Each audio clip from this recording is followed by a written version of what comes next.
नमस्कार, स्वागत है आपका। घड़ी में 9 बज गए हैं। वक्त हो गया है आपके favourite morning prime time show 9 बज गए का। आपके साथ हूं मैं नेहा बाथम। बुलेटिन में प्रमुख तौर पर बिहार की आज से सत्ता परिवर्तन की जो नया अध्याय शुरू हुआ है उसकी बात करेंगे। नीतीश कुमार नए पार्टनर के साथ आज फिर से सीएम पद की शपथ लेने वाले हैं। इस बुलेटिन में हम विस्तार से इस खबर पर चर्चा करेंगे, लेकिन साथ ही बात होगी नोएडा के गालीबाज नेता श्रीकांत त्यागी की गिरफ्तारी की। आपको बताएंगे गिरफ्तारी की इनसाइड स्टोरी। लेकिन शुरुआत करते हैं जम्मू कश्मीर के बडगाम में चल रहे एनकाउंटर के साथ। इस बीच बड़ी खबर आ रही है जम्मू कश्मीर से, जहां पर बडगाम में सुरक्षा बलों के साथ आतंकियों की मुठभेड़ इस वक्त भी चल रही है। सूत्रों के हवाले से खबर आ रही है कि लश्कर-ए-तैयबा के 3 आतंकियों को सुरक्षा बलों के जवानों ने बडगाम में घेर लिया है। इन आतंकियों में कुख्यात आतंकी लतीफ राथर भी शामिल है, जिस पर राहुल भट्ट और गायिका अमरीन भट्ट की हत्या का आरोप है। गायिका अमरीन को बडगाम में आतंकियों ने मार डाला था और इस पूरे मामले में अब ये बड़ी कार्रवाई आतंकियों के खिलाफ सुरक्षा बलों के साथ मुठभेड़ जारी है, जिसमें अब तक ये बताया जा रहा है कि 3 आतंकियों को घेर लिया गया है। अशरफ वानी मेरे साथ जुड़ गए हैं। अशरफ, क्या ताजा अपडेट है? किस तरीके से जानकारी मिली और कैसे शुरू हुआ ये एनकाउंटर? नेहा, पिछले कई महीनों से सुरक्षा बलों को तलाश थी लतीफ राथर की, जो कि लश्कर का प्रमुख कमांडर है सेंट्रल कश्मीर बडगाम जिले में। क्योंकि जब राहुल भट्ट की हत्या हुई थी मई के महीने में, उसके ऑफिस में घुसकर उसके बाद एक टारगेटेड किलिंग्स का सिलसिला जम्मू कश्मीर में चला था। उसके बाद ही जो लतीफ मीर है उसकी तलाश थी। बडगाम जिले का ही रहने वाला है, लेकिन कुछ सफलता पिछले कुछ हफ्तों के दौरान, महीनों के दौरान सुरक्षा बलों को नहीं मिली थी। लेकिन बीती रात सुरक्षा बलों को एक जानकारी मिली कि लतीफ राथर अपने 2 साथियों के साथ वतिर हिल गांव जो है बडगाम जिले में, वहीं पर छुपा हुआ है। उसके बाद साझा तौर पर सेना और पुलिस ने एक ऑपरेशन शुरू किया जिसमें वो गिर गया है। ये रिहायशी इलाका है वतिर हिल का, जहां पर ये तीनों लश्कर के आतंकी जो छुपे हैं, और उस बीच वहां पर मुठभेड़ जारी है। गोलीबारी हुई है, लेकिन अभी तक ये साफ नहीं है कि क्या आतंकी मारे गए हैं या अभी घर के भीतर मौजूद हैं। क्योंकि रिहायशी इलाका है, यहां पर सुरक्षा बलों के लिए बड़ी प्राथमिकता ये थी कि आसपास जितने भी रिहायशी घर हैं उनको नुकसान न पहुंचे और जो लोग वहां पर हैं वो सुरक्षित स्थानों तक पहुंचाए जाएं।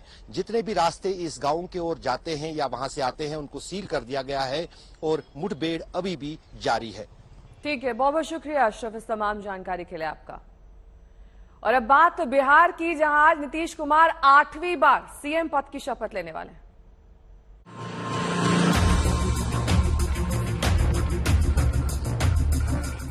कि हम लोगों को एनडीए छोड़ देना चाहिए।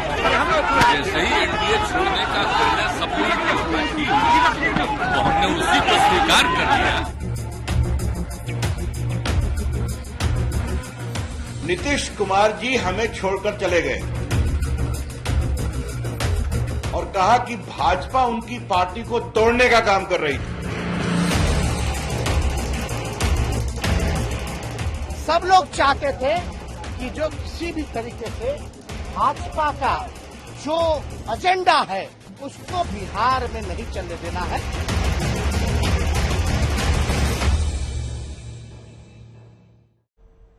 तो ना चुनाव हुआ, ना किसी पार्टी के विधायकों ने दल बदल किया, लेकिन फिर भी बिहार में आज सरकार बदल रही है। लेकिन दिलचस्प बात यह है कि सीएम का चेहरा नहीं बदला है। नीतीश कुमार आज रिकॉर्ड 8वीं बार मुख्यमंत्री पद की शपथ लेने वाले हैं। आरजेडी के तेजस्वी यादव डिप्टी सीएम पद की शपथ लेंगे। शपथ ग्रहण दोपहर 2 बजे राजभवन में शुरू होगा। तो 8वीं बार आज ताज सजेगा नीतीश कुमार के सर। लेकिन अब सियासी समीकरण बिहार में बदल चुका है। एनडीए सरकार जा चुकी है, नया गठबंधन है। डिप्टी सीएम पद की शपथ तेजस्वी यादव लेंगे। हिमांशु मिश्रा मेरे सहयोगी इस वक्त तमाम जानकारी के साथ जुड़ गए हैं। सुजीत झा भी हमारे साथ जुड़े हुए हैं। सबसे पहले हिमांशु का रुख करते हुए, हिमांशु, मुझे बताया गया है कि आपके साथ शाहनवाज हुसैन मौजूद हैं। उनसे पूछिए और जानिए कि सरकार भी चली गई, मंत्री पद भी चला गया, अब आगे किस तरीके की तैयारी है? क्योंकि जाहिर तौर पर बीजेपी को सत्ता से हटाने के लिए किसी भी हद तक जेडीयू जा सकती थी और गई है। देखिए, बिल्कुल नेहा, मैं शाहनवाज जी से यही सवाल करने वाला हूं। शाहनवाज जी, सत्ता आपकी चली गई, लेकिन मुख्यमंत्री जो है वो नीतीश कुमार रहेंगे। सिर्फ ये कह सकते हैं कि जो समर्थन करने वाले दल थे वो अब साथ में नहीं है। बीजेपी की जगह आरजेडी, कांग्रेस, सीपीएम और जो है हिंदुस्तानी आवाम मोर्चा पार्टी है। नहीं, ये सही है कि नीतीश कुमार जी ने रिजाइन दिया। नीतीश कुमार जी फिर मुख्यमंत्री बनेंगे, फिर वो मुख्यमंत्री थे और फिर वो ओथ लेने जा रहे हैं। कुर्सी उन्हीं के लिए बनी है क्या बिहार की मुख्यमंत्री? नहीं, लेकिन देखिए अंतर क्या है। जब वो भारतीय जनता पार्टी के साथ काम करते हैं तो एक साफ सुथरी छवि की पार्टी उनके साथ थी, और आज जो राजद है जिसके खिलाफ संघर्ष करके वो राजद के अंदर जब जनता दल था तो वो उसमें काम करते थे, लेकिन चारा स्कैम के बाद वो उसमें से बाहर आए और एक पार्टी बनाई, वही उनकी पहचान रही। और उस पहचान के बाद बीच में वो उधर गए थे और उसके बाद हम लोगों के साथ काम कर रहे थे। तो मुख्यमंत्री वो हैं, ये बात सही है।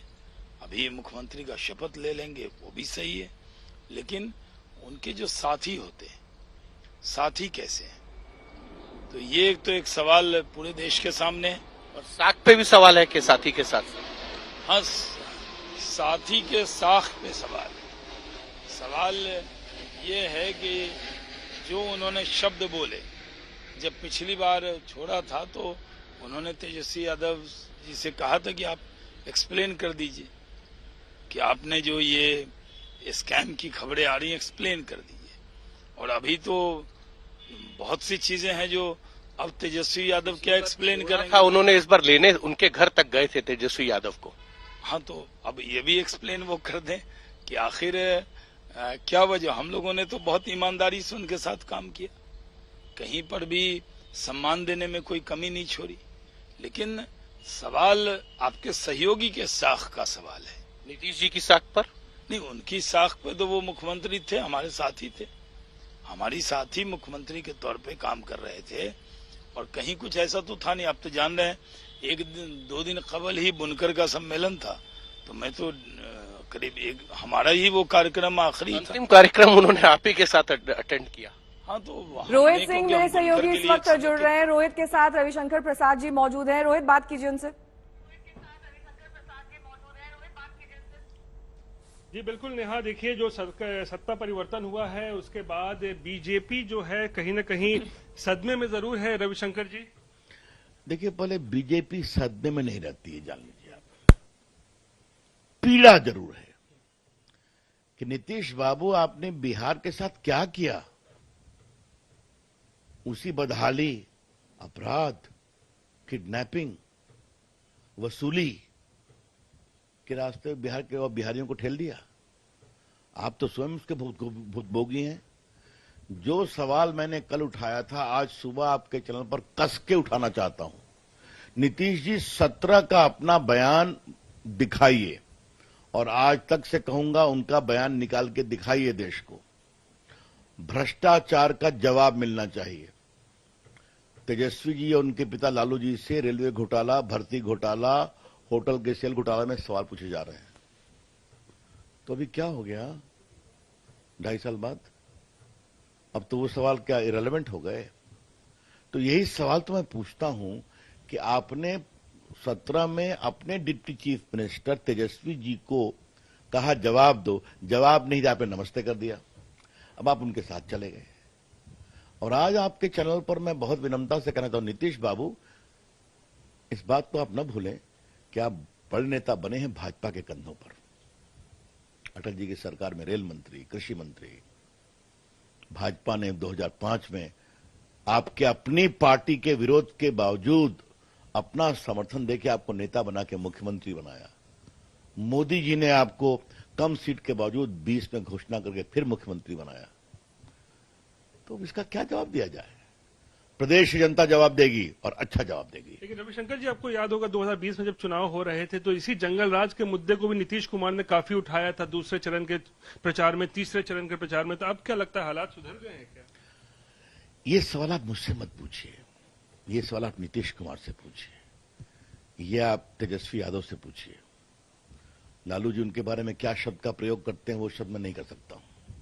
पलटू राम नाम दिया था लालू यादव ने। मैं वो नहीं करूंगा। लेकिन नीतीश बाबू आपने अपने बारे में दावा किया कि मैं सिद्धांतों की राजनीति करता हूं, तो आपके सिद्धांत क्या हैं? आपकी राजनीतिक मर्यादा क्या है? आपके राजनीतिक शिष्टाचार क्या हैं? आप मुझे ये बताइए। अभी एक हफ्ता पहले अमित शाह जी और नड्डा जी यहां थे ना, आपने कवर किया था। क्या घोषणा की गई थी? 24 में नरेंद्र मोदी जी की अगुवाई में एनडीए लड़ेगा लोकसभा का चुनाव, और 25 में इनकी अगुवाई में लड़ेंगे बिहार का चुनाव। तो अगर आपको कुर्सी का ही इतना प्रेम था जो दिखता है, तो वो तो ऑलरेडी आपके लिए डिक्लेयर्ड था। वो तो कह रहे हैं कि बीजेपी ही तोड़ना चाह रही थी आरसीपी के जरिए पार्टी को, इसीलिए नाराज थे वो। अच्छा, मुझे एक चीज बता दीजिए, अगर आरसीपी से उनको परेशानी थी तो आरसीपी कब बने केंद्रीय मंत्री? 7 जुलाई 2021 को। अब आप एक चीज मैं आपसे साफ साफ पूछूं, नीतीश कुमार से पूछे बिना कोई उनका व्यक्ति मंत्री बनेगा क्या? माननीय नरेंद्र मोदी जी और अमित शाह कोई पहली बार कोalition की पॉलिटिक्स कर रहे हैं क्या? अनुभव है ना उनको। बिल्कुल पूछा गया, और अगर मैं आपकी बात मान भी लूं तो उनको जुलाई में ही कहना था आरसीपी सिंह इस्तीफा दो, आप मुझसे बिना पूछे बने हो। तो आपने तो अपनी वर्किंग कमेटी में उनके मंत्रिपरिषद में आने की तारीफ की, तो एक साल बाद क्या हो गया? तो फिर मैं कहूंगा छोड़ने वालों को छोड़ने का बहाना चाहिए। क्या नीतीश कुमार ने भ्रष्टाचार के साथ समझौता कर लिया है सरकार चलाने के लिए, कुर्सी बचाने के लिए अपनी? और क्या, स्पष्ट रूप से अभी एक भर्ती घोटाले के राजदार गिरफ्तार हुए हैं ना, उस पर खामोशी क्यों थी? आप मुझे बता दीजिए। उनकी गिरफ्तारी पर पूरे नीतीश कुमार उनकी पार्टी की खामोशी का क्या राज है? तो खिचड़ी तो पहले से पक रही थी। देखिए, बिहार प्रदेश की जनता सब समझती है। नीतीश कुमार जी ने बिहार की जनता के जनादेश का बहुत बड़ा धोखा दिया है। एक आखिरी सवाल, विपक्ष के कई नेता आरोप लगा रहे हैं कि अब एनडीए में कोई अलायंस बचा नहीं है, कोई गठबंधन साथी नहीं है, अब उनके अलायंस पार्टनर ईडी, सीबीआई और ये इस एजेंसी। नहीं, ये कोई नई बात है क्या? आप मुझे बताइए। अभी यूपी में इतना बड़ा चुनाव हुआ ना, 30 साल के बाद दोबारा भाजपा जीती ना, अधिक बहुमत से जीती ना, तो वो ईडी थे क्या? 19 में जो हमको दोबारा सीट मिली है, 24 में फिर मिलेगी, तो ये तो हताशा की भाषा है। अभी मैं हताशा की बात नहीं कर रहा हूं। हमें पूरा विश्वास है 24-25 में बिहार में भाजपा शानदार प्रदर्शन करेगी। पीएम एस्पिरेशंस अभी भी है नीतीश कुमार का, आपको लगता है? इसलिए ये पूरा टर्न ऑफ इवेंट्स हुआ है, ये आपको लगता है? भाई, किसी को रोक कहां है? लोकतंत्र है ना, लेकिन वैकेंसी कहां है? कोई पद रिक्त है क्या? लेकिन बनना चाहते हैं नीतीश कुमार पीएम। भाई, बनने पर रोक कहां है? लेकिन ममता जी की अपनी महत्वाकांक्षा है कि नहीं? बाकी लोगों की अपनी महत्वाकांक्षा है कि नहीं? राहुल गांधी की महत्वाकांक्षा है कि नहीं?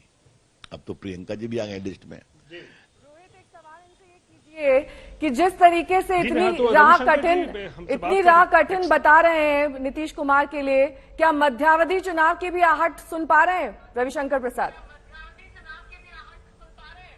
बिल्कुल बिल्कुल। क्या लगता है रविशंकर जी, मध्यावधि चुनाव भी हो सकता है? देखिए, जब अप्राकृतिक गठबंधन बनता है तो प्रकृति क्या कराएगी, हम क्या कहें? मैं फिर आपसे पूछ रहा हूं, इस गठबंधन में किंतु परंतु बहुत कुछ है। भाजपा और जदयू का गठबंधन एक स्थायी गठबंधन था। लालू प्रसाद के भ्रष्टाचार के खिलाफ चारा घोटाले से शुरू हुआ था, तो वो समता पार्टी में थे, तो एक अंडरस्टैंडिंग थी, समझदारी थी, गुड गवर्नेंस था, और नीतीश जी की सरकार ने भाजपा का अच्छा भी काम किया था। अब ये जो बेमेल गठबंधन बना है, तो मैं क्या बताऊं, अप्राकृतिक चीज जब साथ आती है तो क्या क्या अप्राकृतिक होता है, ये तो मैं कह नहीं सकता। चलिए, बात करने के लिए शुक्रिया नेहा। तो रविशंकर जी बात कर रहे थे, सीधा बता रहे हैं कि प्रधानमंत्री की एस्पिरेशंस हो सकती है, महत्वाकांक्षा हो सकती है नीतीश कुमार की, लेकिन 2024 में वैकेंसी बिल्कुल नहीं है। नेहा, बिल्कुल, बहुत बहुत शुक्रिया रोहित इस तमाम जानकारी के लिए आपका। और अब आपको दिखा देते हैं किस तरीके से 7 पार्टियों का साथ मिला है, ये 7 का दम। आरजेडी 79 सीटें, जेडीयू 45 सीटें, Congress 19, CPI ML 12, CPI 2, CPM 2, HAM 4, निर्दलीय 1, कुल मिलाकर 164 यानी कि बहुमत का आंकड़ा। तो ना चुनाव हुआ, ना किसी पार्टी के विधायकों ने दल बदल किया, उसके बावजूद नीतीश कुमार एक बार फिर से सीएम बनेंगे। कुल मंत्री 35, ये मंत्रिमंडल का फॉर्मूला हम आपको दिखा रहे हैं, जिसमें आरजेडी के 16 मंत्री होंगे, जेडीयू के 13 मंत्री होंगे, कांग्रेस के 4 मंत्री होंगे और HAM का 1 मंत्री होगा। यानी कि आज जब शपथ ग्रहण होगा नीतीश कुमार का और वो 8वीं बार सीएम बनेंगे, तो ये तमाम चीजें तय की गई हैं, क्योंकि इसी के आधार पर यह तय किया जाएगा कि आने वाले वक्त में कितने दिन तक ये सरकार चलेगी। सुजीत झा मेरे सहयोगी इस वक्त तमाम जानकारी के साथ जुड़े हैं। सुजीत, देखिए आज 2 बजे शपथ ग्रहण समारोह होना है, जाहिर तौर पर सभी चीजें तय कर ली गई हैं, लेकिन आरजेडी और जेडीयू के बीच जो बातचीत हुई है, चाहे वो मंत्री पद को लेकर हुई हो, चाहे वो तमाम दूसरी अन्य जो समीकरण है उसको लेकर हुई हो, उसमें कहीं ना कहीं कोई विरोधाभास, कोई मतभेद दिखाई दे रहा है क्या? देखिए, जो इस बार सरकार बनी है काफी सोच समझकर, और जेडीयू और आरजेडी में जो तालमेल पहले बिगड़ा हुआ था उसको बेहतर तरीके से इस बार प्रस्तुत करने की कोशिश की गई है। और माना जा रहा है कि 2015 में जो महागठबंधन की सरकार बनी थी और उसमें जो फार्मूला था, उस फार्मूले के आधार पर ही इस बार मंत्रिमंडल का गठन होगा और उसी अनुसार संख्या भी तय की जाएगी। इसलिए आपने देखा होगा कि सबकी संख्या पहले से तय कर दी गई है कि किस पार्टी के कितने मंत्री होंगे। तो इसमें कोई विरोधाभास नहीं है, लेकिन एक संकेत ये जरूर है कि नीतीश कुमार को अब केंद्र की राजनीति करनी है, ये सब जानते हैं, उनकी ये महत्वाकांक्षा है। और उसके बाद बिहार की बागडोर तेजस्वी यादव के हाथों में होगी, ये आश्वासन जरूर आरजेडी को मिला हुआ है। इसी वजह से आपने देखा होगा कि किसी भी विभाग को लेकर या किसी पद को लेकर कोई इस तरह की चर्चा अभी दिखाई नहीं दे रही है। अब आज 2 शपथ होंगे। मुख्यमंत्री के तौर पर नीतीश कुमार शपथ लेंगे, उप मुख्यमंत्री के तौर पर तेजस्वी यादव शपथ लेंगे। तो 2 शपथ होंगे। मंत्रिमंडल का विस्तार बाद में किया जाएगा, लेकिन संख्या पहले से निश्चित है कि कौन किस विभाग को ग्रहण करेगा, कौन विभाग किसके जिम्मे जाएगा। तो तमाम जानकारी है इसमें, और हम ये कह सकते हैं कि इस बार काफी सोच समझकर, कदम फूंक फूंक कर दोनों दल, यानी 7 दल, आप ये कह लीजिए 7 दल साथ में चल रहे हैं कि किसी तरह की कोई शक की गुंजाइश ना हो, किसी तरह का कोई विरोधाभास नहीं हो। हम साथ हैं। बहुत बहुत शुक्रिया इस तमाम जानकारी के लिए आपका सुजीत। और इस बीच आपको दिखा देते हैं कि तेज प्रताप यादव क्या कुछ कह रहे हैं। सरकार बन गई, अब सबको लोग को रोजगार मिलेगा, लाखों करोड़ों को रोजगार मिलेगा। जिस तरीके से तेजस्वी जी ने, इधर देखिए ना, तेजस्वी जी ने जिस तरीके से कहा था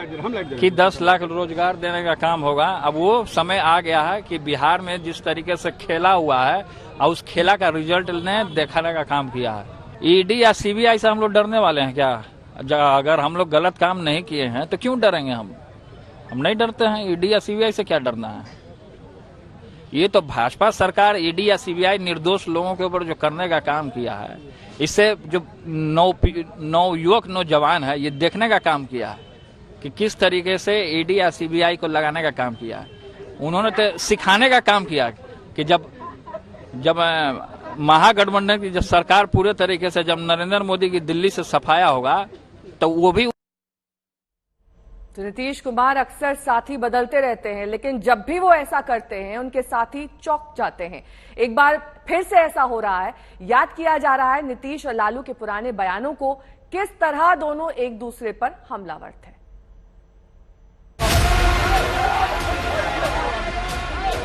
नीतीश कुमार को मैं शुरू से जानता हूं, I am senior to him. और कल वो बोल रहे थे कि लालू यादव को नेता हमने बनाया। थोड़ा सा शर्म भी नहीं आती है बोलते हुए। इनके घर में शॉर्ट सर्किट से आग लग गई है और इस ब्लेम कर रहे हैं दूसरे को कि आग लगा दिया। भूल जाते हो नीतीश कुमार कि तुम्हारी हैसियत क्या थी। वो कह रहे हैं कि हम यहाँ पटना आए हैं नीतीश जी का विसर्जन करने के लिए। छोड़िए न, कर दे, गोलियां मरवा दे। सबसे अच्छा यही होगा, रोजगार का मुद्दा, बाकी कुछ नहीं कर सकते। हम कहा कि तुमको गोली मारेंगे तो अपने मर जाओ, लेकिन हमने नीतीश को बना दिया मुख्यमंत्री। कि नहीं जाओ तो एक तिलक लगाते हैं, लेकिन आदमी काम करना ही निकला। बहुत बड़ा अवसरवादी नेता निकला, एकदम भारी भस्मासुर निकला। इनको पलटू राम ही कहिए, राजनीति के ये पलटू राम है। अपने संपूर्ण राजनीतिक काल में नीतीश कुमार ने न जाने कितना लोगों का दामन पकड़ा, छोड़ा। सरकार के अंदर के व्यक्ति के बारे में कुछ बातें कही जाती है, हम कुछ कहने की स्थिति में नहीं हैं। वैसी स्थिति में इस प्रकार की सरकार को चलाने का कोई मेरे सामने कोई आधार नहीं। हम जानते थे बीच में नीतीश कुमार, उसको जलन था तेजस्वी से। इस तरह से कामयाबी बनकर के आया नीतीश।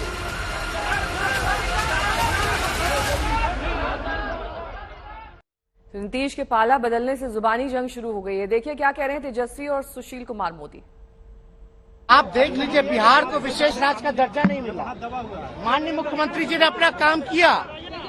कई प्लेटफॉर्म पे इन्होंने प्रधानमंत्री जी के सामने पटना यूनिवर्सिटी की मांग की, लेकिन मान लीजिए पटना यूनिवर्सिटी को उसका दर्जा नहीं मिला अब तक।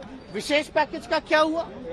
तो कहीं ना कहीं से हर एक तरीके से एक षड्यंत्र के तौर पे तो ये बीजेपी जो करता है उसका एजेंडा फिक्स है। बीजेपी ने जितना सम्मान दिया उतना सम्मान कभी उनको राजद कांग्रेस में नहीं मिल सकता है। आप अगर 96 से लेकर आज तक देखिए, चाहे अटल जी की सरकार हो या नरेंद्र मोदी की सरकार, तो बीजेपी ने जो उनको सम्मान दिया है और सम्मान के साथ जिस प्रकार से उन्होंने धोखा दिया है, वो कह रहे कि हमारी पार्टी को तोड़ा जा रहा था। तो भाई हमको तो सरकार बनाने की 40 विधायक चाहिए। उनके पार्टी को अगर तोड़ भी देती बीजेपी तो सरकार क्या बन सकती थी। और अब खबर नोएडा के गालीबाज नेता श्रीकांत त्यागी की। उनकी पत्नी मेरे सहयोगी हिमांशु के साथ मौजूद है। बातचीत करिए हिमांशु। पकड़ के बैठा लिया गया, किस लिए बैठाया गया है उनको? हम बच्चों को स्कूल हम रिक्वेस्ट कर रहे हैं, और हमारे काम कौन आ रहे हैं? सोसाइटी के ही लोग कौन आ रहे हैं, जो कि पड़ोसी हैं हमारे। हमेशा एक इंसान का कैरेक्टर, उसका नेचर हमेशा पड़ोसियों से पूछा जाता है। वो लेडी जो मुझसे इतनी दूर टावर रहती है, मैं तो उसको जानती भी नहीं। आपके सोसाइटी के लोग, कई लोगों ने हमने कई लोगों से बात की, उनका कहना है कि बदसलूकी की जाती थी। आप लोग मतलब श्रीकांत त्यागी अक्सर किसी को धमका देते थे, सोसाइटी के पैसे नहीं देते थे। सर देखो, मैंने फिर वही वाली आपसे एक बात फिर दोबारा दोहराना चाहूंगी कि 3 लोगों से, सबसे गरीब लोग स्टाफ, हाउसकीपिंग, दूसरा गार्ड, सिक्योरिटी, स्पेशली उनसे जाकर आप उनकी बाइट लो। मेरे नेबर नीचे से ऊपर, आगे पीछे, कहीं से भी कोई से भी फ्लोर में जाओ, एक बार आप उनसे पूछो क्या हमने किसी के साथ दुर्व्यवहार किया है? मैंने या मेरे पति ने, यहाँ तक कि मेरे बच्चों ने भी। और बच्चे तो ऐसे होते हैं, बच्चों के साथ झगड़ा होता है, आज इधर किया और कल किया। आप लोग भी बच्चे रहे होंगे, सबने किया होगा। और इन लोगों ने मेरे बच्चों की झगड़ों को ये गुंडा बना रहे हैं। हमने किसी के साथ कभी कोई दुर्व्यवहार नहीं किया। मैं कह रही हूँ 99% लोग तो मेरे हस्बैंड को जानेंगे भी नहीं, क्योंकि वो तो बाहर ही नहीं आते थे। अच्छा, शुक्रवार को जब आपको पुलिस पकड़ के ले जाती है यहाँ से 8 बजे, तो फिर कब छोड़ती? वो पूरा सीक्वेंस बताइए, क्या कुछ हुआ? मुझे छोड़ा ही नहीं गया। मैंने उनसे बार बार रिक्वेस्ट की। मेरे घर में 2 बच्चे। शुक्रवार और शनिवार की रात आप? शुक्रवार, शनिवार, रविवार की मैं दोपहर को यहाँ पर आई हूँ। तब तक आप थाने रही? तब तक मैं थाने रही हूँ। आपसे क्या पूछताछ होती थी और कौन? महिला थाना नहीं रही हूँ मैं, पुरुष थाना रही हूँ। अच्छा, और आपसे क्या पूछताछ हो रही थी और आपके साथ क्या किसी तरीके की मारपीट भी की? इतना अभद्र व्यवहार किया गया है मेरे साथ। मारपीट नहीं की गई, लेकिन मुझे फिजिकली नहीं टॉर्चर किया गया, लेकिन मेंटली, लिटरली इतना टॉर्चर किया गया मुझे, इतना अभद्र व्यवहार किया गया, जो कि मेरा मानना है कि मैं नहीं कर सकती न महिलाओं की तरह, जैसे उन्होंने कहा है, लेकिन मैं उन वर्ड्स को नहीं बोल सकती। मैं कह नहीं पा रही हूँ उनको शब्दों में। जो उन्होंने मेरे साथ व्यवहार किया है, हर तरीके की बदसलूकी, बदतमीजी, आप देख भी रहे होंगे। ये चौधरी हैं, ये क्या कहते हैं, उपाध्याय जी हैं, उन्होंने मेरे साथ इतनी मिसबिहेव किया। कहने के मैं उनको हर तरीके से कोऑपरेट कर रही थी। मैंने उनको क्लियर बोला, सर आप जो भी पूछोगे मैं आपको आराम से बात बताऊंगी। ऐसा कुछ हुआ ही नहीं कि मैं आपसे ना बताऊं। उसके बावजूद भी वो कंटिन्यू बैड वर्ड्स यूज करते गए। और उसके बाद मैंने उनको कुछ बोल भी रही हूँ तो फटाक से वो तू। अब कहाँ है योगी जी? अब वो मैं क्या महिला नहीं हूँ? वो मेरे साथ इतना। आपके पति क्या बीजेपी पार्टी में मेंबर थे? हाँ जी, बिल्कुल थे। तो बीजेपी पार्टी ने तो पूरी तरीके से डिनाई कर दिया। यहाँ पर सांसद आए थे, उन्होंने कहा हमारी पार्टी से कोई लेना देना नहीं है। देखो सांसद जी ने तो मेरा तो यही कहना है, ये सब कुछ करा हुआ ही महेश शर्मा जी का है। वो एक पुलिस कमिश्नर को गाली दे रहे हैं, गलौज दे रहे हैं, ऑनलाइन मीडिया पर दे रहे हैं, तो तभी तो वो हमारे साथ ऐसा व्यवहार कर रहे थे। पुलिस हमारे साथ ऐसा व्यवहार क्यों कर रही थी? क्योंकि सांसद जी ने ही तो कहा था ऐसा। आपके पति, आप कह रही हैं कि बीजेपी पार्टी के मेंबर थे? हाँ जी, बिल्कुल थे। लेकिन मैं अनुरोध करना चाहूंगी इस चीज का कि जो इन लोगों ने मेरे साथ किया, सोसाइटी के लोगों ने, हम लोगों को शायद आपसे पहले ही बाइट करने का मौका मिलता, तो जो इन लोगों ने हमारे साथ किया है ना, आप देखेंगे, बाहर देख ही रहे होंगे, हमसे ज्यादा आप लोगों ने देखा होगा, वो नहीं होता, वो इलीगल नहीं है। यहाँ पर 1300 फ्लैट है।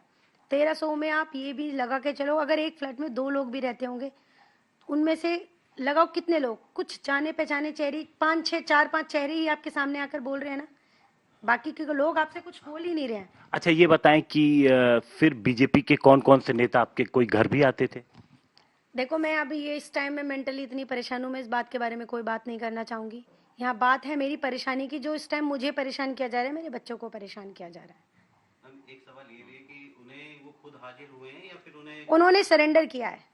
आपने एक दिन पहले भी देखा किससे बात की है? ये आपने बोला था अभी, तो ये बताएं कि कैसे सरेंडर किया, किससे संपर्क किया, किस तरीके से? मेरे पति तो फर्स्ट डे ही सरेंडर कर देते, जब इन लोगों ने इतना हाइप बना दिया, जो नहीं भी कुछ था इतना उन्होंने बड़ा बना दिया। खुद भी देख रहे हैं वृक्षारोपण को, वो वृक्षारोपण था, वो पौधे लगाना था, उसको बाउंड्री नहीं कहते। तो उसने सरेंडर की आप बात बता? हाँ, तो वही बता रही हूँ, उसको सरेंडर, उसको वो नहीं कहते। बात की उन्होंने? हाँ, आपको कैसे? अपने वकील से, जब तक उनको वकील नहीं मिला, वो वकील के कांटेक्ट में नहीं आ पाए। हमें न्याय करने के लिए हमें जो रास्ता, जो तरीका होता है, एक आप कोर्ट भी जाने की कोशिश कर रही थी, कोर्ट में डेट मिला, तो फिर पुलिस के पास आप कैसे गए? शायद मैं, अगर मुझे थाने में नहीं बैठाया जाता, अगर शायद मैं बाहर होती, तो नेक्स्ट डे मेरे पति सरेंडर कर देते, कि आ जाते, वो आ जाते, क्योंकि हम बाहर होते। सारे लोगों को बैठा लिया गया, मेरे स्टाफ को, मेरे ड्राइवर को, सब लोगों को 3rd डिग्री टॉर्चर किया गया है। उनका क्या गुनाह था? अगर शायद वो होते तो नेक्स्ट डे हम लोग, जो बने गए हैं, तरीके बनाए गए हैं न्याय के लिए, हम उन तरीकों को फॉलो करते और शायद वो नेक्स्ट डे हो जाते। कुछ लड़के आए थे सोसाइटी में, क्या आप उनको जानती थी? देखो, सब त्यागी समाज के लोग थे। परेशानी क्या थी मैं आपको बताऊंगी। एक दिन पहले ही जब वो लोग, मुझे बुरी तरह बांधा हुआ था, मेरे घर में 2 बच्चे और मेरा एक डॉगी, मेरे घर में कोई नहीं था। मेरा डॉगी की भी ब्रीड थोड़ी सी बड़ी है, तो उसको घर में भी वॉशरूम नहीं कर सकता, कुछ भी करेगा मेरे बच्चों को। मैंने रिक्वेस्ट की, लिटरली हाथ जोड़ के रिक्वेस्ट की सबको, कि मेरे को घर जाने दो या मेरे बच्चों से मेरी बात करा दो, ताकि मेरे डॉगी को बाहर ले जाया जाए। परेशान हो रहे होंगे मेरे बच्चों को। बच्चों के साथ उस वक्त कौन था? कोई भी नहीं था। कोई नहीं बड़ा था। कहाँ से होंगे बड़े? कोई नहीं। मेरे बच्चों ने, मेरे बड़े बेटे को परेशानी है, उसने मैगी बना कर खाई, मुझे क्या पता मेरे बच्चे जल जाते। कोई नहीं था मेरे घर में, क्योंकि मेरे तो सर्वेंट को लेके गई, कोई पुलिस नहीं थी, बिल्कुल नहीं थी, कोई पुलिस नहीं थी, क्योंकि मुझे तो वहां ले जाया गया। तो जब उन लोगों ने मुझे वहां बंदी बना रखा था, इतना गंदा व्यवहार कर रखा था, ना ही, बहुत परेशानी में थे हम उस परेशानी को बयान करके, हमें बात कहते हुए भी दिक्कत हो रही है कि हम कैसे बयान करें उसको। अब आप कोर्ट में इस केस को लड़ेंगे? हम तो कोर्ट के ही थ्रू, देखो, न्यायालिका से बड़ा कोई नहीं है। हमने तो उन्हीं के दरवाजे खटखटाए, अगर, और हमने खुद सरेंडर किया। मेरे पति ने जबरन, ये लोग तो उन पर लगा रहे हैं गुंडा एक्ट, जबरदस्ती इन पर लगाया जा रहा है, जो कि फर्जी है। किस चीज के लिए लगाया जा रहा है? अगर हमें समय, ये लोग सरकार के पैसे का फायदा उठा रहे हैं, जबरदस्ती का गलत फायदा। इनको आपने देखा होगा इनाम, मेरे पास, मेरे कजिन के फोन में, मेरे पास तो फोन नहीं था, जब वो आप आई है घर के अंदर, तो शायद मैंने उसके फोन में देखा कि ये लोग 2 लाख का इनाम बांट रहे हैं। उन्हीं लोगों को इनाम बांट रहे हैं जो एक पुरुष होकर, मैं भी तो महिला हूं, मेरे साथ दुर्व्यवहार कर रहे हैं। अजय मलिक, सुजीत उपाध्याय, इनका भी मैंने उस लिस्ट में नाम देखा, तो मुझे बहुत दुख हुआ कि सरकार के पैसे का क्या सिर्फ उन्हीं महिलाओं के लिए फायदा उठाया जा रहा है, हम जैसी महिलाओं के लिए नहीं।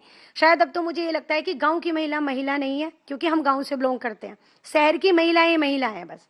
अब ऐसा मुझे महसूस हो रहा है कि शायद अगर मैं भी छोटे कपड़े पहन के और चिल्ला कर एक आदमी को ऊपर चढ़ूं और बदतमीजी करूं, और मेरे साथ भी कोई ऐसा करे, तो ये तो ये हैं अनु त्यागी जी जो अपनी बातें रख रही थी। इनका कहना था कि जिस वक्त ये हादसा हुआ और जिसके बाद श्रीकांत त्यागी घर से निकले, इन्हें पुलिस पकड़ के ले गई और उस वक्त इनके बच्चे घर में अकेले थे। अब ये पूरा मामला कोर्ट में लड़ने की तैयारी में है और साथ ही साथ इनका कहना है कि इनके पति बीजेपी के मेंबर थे।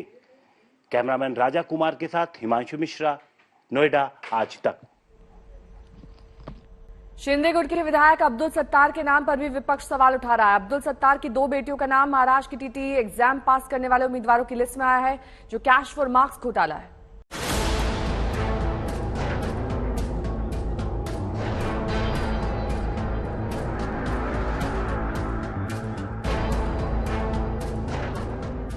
महाराष्ट्र की राजनीति में अब्दुल सत्तार एक जाना माना चेहरा है। अपनी बेबाक बयानों के लिए वो मशहूर हैं।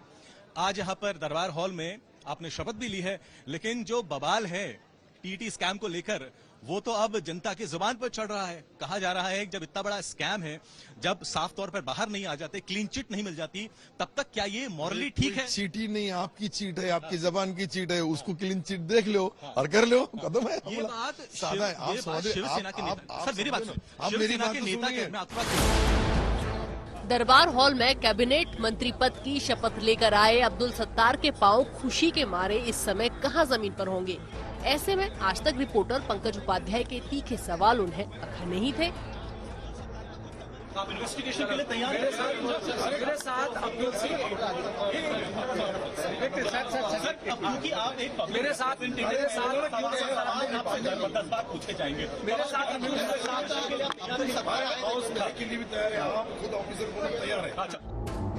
ये देखिए, ये लिस्ट उन उम्मीदवारों की है जिन्होंने महाराष्ट्र में साल 2019-20 के लिए हुई टीचर्स एलिजिबिलिटी परीक्षा पास कर ली थी, पर इसके लिए खूब फर्जीवाड़े किए थे, इसलिए इन सब का सर्टिफिकेट अब अमान्य कर दिया गया है।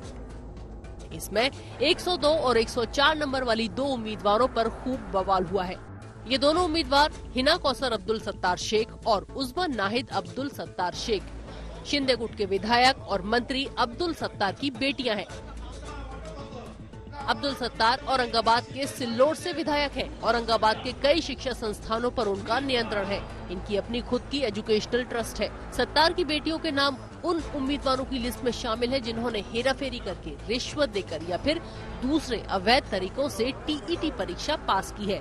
जब ये घोटाला सामने आया तो सोमवार को ही सत्तार ने कहा था कि वो खुद हैरान है कि कैसे इस लिस्ट में उनकी बेटियों का नाम आ गया, जबकि उनकी दोनों बेटियां तो टीईटी एग्जाम में फेल हो गई थी और उनके पास बेटियों के फेल होने के सर्टिफिकेट भी हैं। अब अब्दुल सत्तार एक दिन बाद ही अपने आप को खुद ही क्लीन चिट दे रहे हैं। शिवसेना के नेता कह रहे हैं कि आपकी दोनों बेटियों का नाम आया है। अरे मैं सुनिए पूरा सवाल सुनिए। ये भी कह रहे हैं कि आपका क्या रोल होगा इसमें, ये इन्वेस्टिगेशन होनी चाहिए। आप इस बारे में सबसे पहले शिवसेना को क्या जवाब देना चाहते हैं? अरे मैं तुमको जवाब देना चाहता हूँ, मैं शिवसेना को जवाब देने के लिए नहीं है। अरे आप सुनो ना मेरी, आप तो सुनो, आप सुनेंगे नहीं, समझ में क्या जाएगा आपको। आप ये देखो कि जब वो जो चौकसी है, वहाँ के हमारे एजुकेशन ऑफिसर ने, डिप्टी डायरेक्टर ने स्पष्ट शब्दों में बोला कि कहीं इन्होंने उपयोग नहीं लिया। सरकार की इतनी बड़ी यंत्रणा बोलती है और उसके बाद में भी अगर वो बोलते हैं, तुम उनका भरोसा करते हैं, तो उनके हिसाब से आप एक कमेटी बनाओ, आपकी अध्यक्षता में, और चौकसी करो। शिवसेना में बगावत के बाद अब्दुल सत्तार उद्धव ठाकरे गुट को छोड़कर शिंदे गुट में शामिल हो गए। सत्तार से नाराज चल रहे ठाकरे गुट को उन पर हमला करने का मौका मिल गया है। ठाकरे गुट कह रहा है कि बेटियों के नाम लिस्ट में आने में सत्तार की भूमिका की जांच हो और उन पर एक्शन लिया जाए। ये जो घोटाला हुआ, इसकी इंक्वायरी और डिटेल होने की जरूरत है। इसमें अब्दुल सत्तार साहब का कोई रोल है क्या, ये भी देखने की जरूरत है। और जो दोषी है, इन पे कार्रवाई करने की आवश्यकता शिवसेना की तरफ से हम व्यक्त करते हैं। अब्दुल सत्तार 2019 में शिवसेना में शामिल हुए थे, उससे पहले वो कांग्रेस पार्टी में थे। सोमवार को सत्तार ने टीईटी घोटाले में उम्मीदवारों की लिस्ट बाहर आने की टाइमिंग पर भी सवाल उठाते हुए कहा था कि कैबिनेट विस्तार से पहले इस लिस्ट का जारी होना उनके खिलाफ राजनीतिक साजिश है। महाराष्ट्र में टीचर बनने के लिए टीचर्स एलिजिबिलिटी टेस्ट यानी टीईटी परीक्षा को फरवरी 2013 से अनिवार्य कर दिया गया है। टीईटी को महाराष्ट्र राज्य परीक्षा परिषद यानी एमएससीई आयोजित करती है। एमएससीई ने पिछले हफ्ते 2019-20 के 7880 सफल उम्मीदवारों को पास होने के लिए जोड़ तोड़ में शामिल पाए जाने पर अयोग्य करार दिया है। 7880 में से 7500 उम्मीदवारों ने खुद को रिजल्ट में टीईटी पास दिखाने के लिए रिश्वत दी, जबकि 293 उम्मीदवारों ने खुद को फाइनल लिस्ट में पास दिखाने के लिए फर्जी सर्टिफिकेट हासिल किया। इस केस की जांच पुणे पुलिस कर रही है। पुणे पुलिस ने इस केस में 15 से ज्यादा लोगों को गिरफ्तार किया है। इस मामले में ईडी ने भी मनी लॉन्ड्रिंग का केस दर्ज कर जांच शुरू कर दी है। मुंबई से पंकज उपाध्याय और औरंगाबाद से इसरार चिश्ती के साथ आज तक ब्यूरो। सरकार पर पेट्रोल डीजल की कीमतों में बढ़ोतरी का दबाव बढ़ने लगा है, क्योंकि बीते 4 महीनों से कच्चे तेल की कीमतों में आई तेजी के बावजूद सरकार ने तेल कंपनियों को दाम बढ़ाने की इजाजत नहीं दी।